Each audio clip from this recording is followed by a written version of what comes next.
The east side of Wichita Falls was a center of prosperity, equipped with its own grocery stores, doctors' offices, and businesses. Anything you would expect to find in a community you call home. Well, if you drive around the east side these days, you'll see things look a little bit different.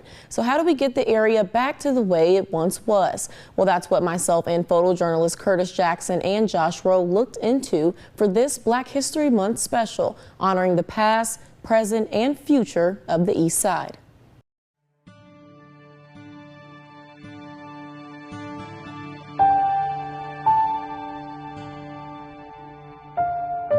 When we grew up, of course, it was a place where there was a lot of hope, a lot of joy, and the people were very protective of one another. Well, growing up for me, it was like Eastside was just a big family. Like everybody looked out for each other, everybody.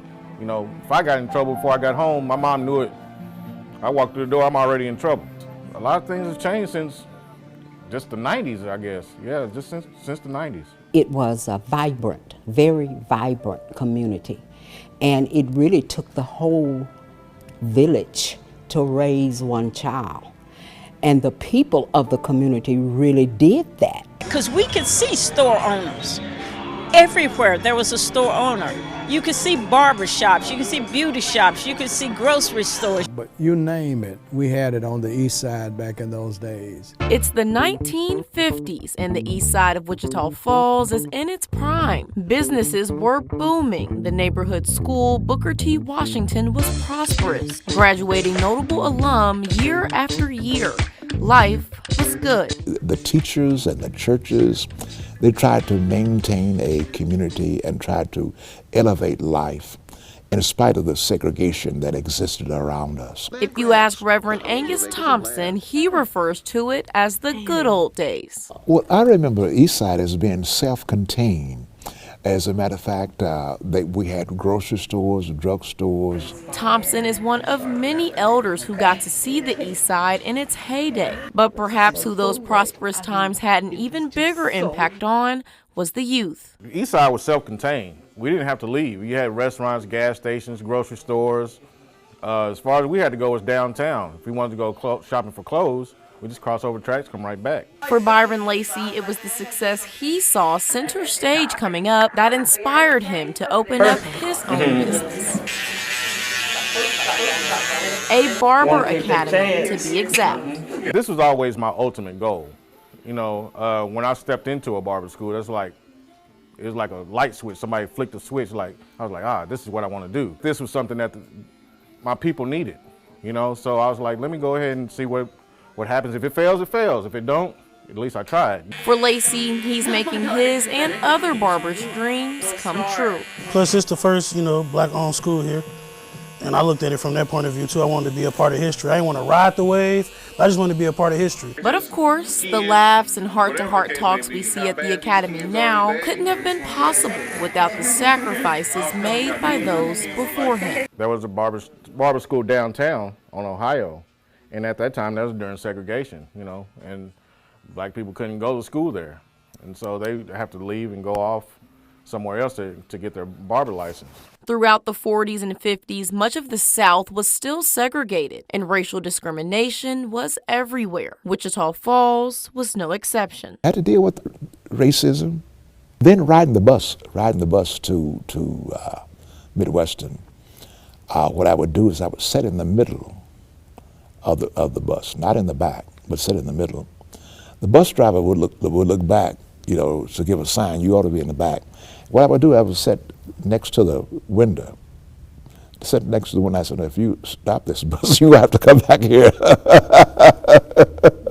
But I refused to move any farther. Across the tracks was a different world back then. But on the east side, there was one place that brought everyone, and I mean everyone, together. If we didn't have Booker T, I don't think we would have had anything, because it definitely was the heartbeat of the community. But part of the happy part, the joy, is being a Booker T. Washington leopard.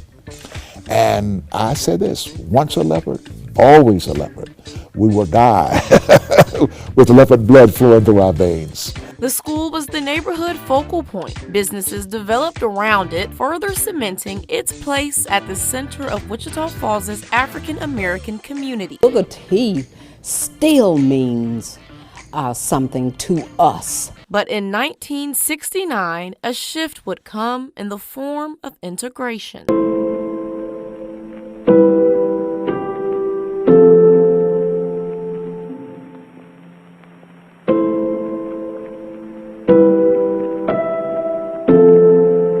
In 54, they had passed, Brown versus the Board of Education. And I remember sitting up one day in the classroom wondering, what would it be like? What would it be like when we go to school together? I didn't know where Old High was. I'd never been in that part of our city. In 1969, Booker T. Washington students would have to go to one of the other high schools, the school that graduated notable alum like Arthur B. Williams, Charlie O'Ferris, and even a current U.S. Congressman, Emanuel Cleaver, would be no more. For the students, this transition was everything but easy. It was horror. It was horror. We heard they weren't received as well as they should have been. When Booker T. Washington High School closed, the heart of the East Side community beat a little slower. The heart and soul of the community was sucked out.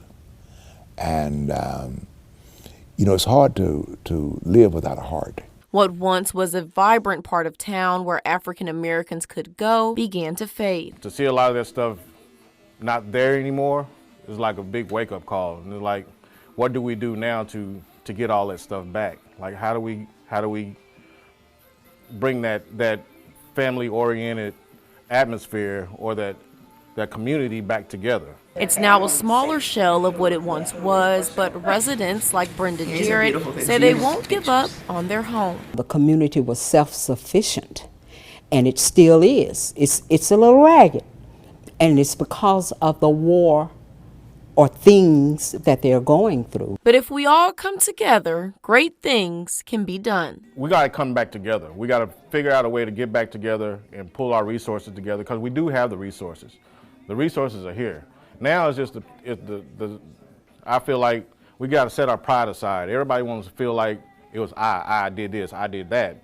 But if we put that aside and come together and pull our resources together, including the churches, so I think a lot of that stuff we can get it back to what it once was. We had movie theaters, we had everything. We didn't need anything on the east side. We didn't have to leave. And I think we can get back to that. So each one, teach one. Get involved in your community and think of fun and exciting things you'd like to see there and put some action behind it. We must unite. We must show love. If we can do those two things, we're home free. I just see a very bright future for the East Side community. It is a representative of me, so I'm involved in whatever I can be to make sure it gets to the level that we know it can. Miracles happen when you act with love and unity. Because we have the potential to do anything we put our minds to, and the resilience of our people is something to admire. And a community with rich Black history like this one deserves to live on. We'll be right back.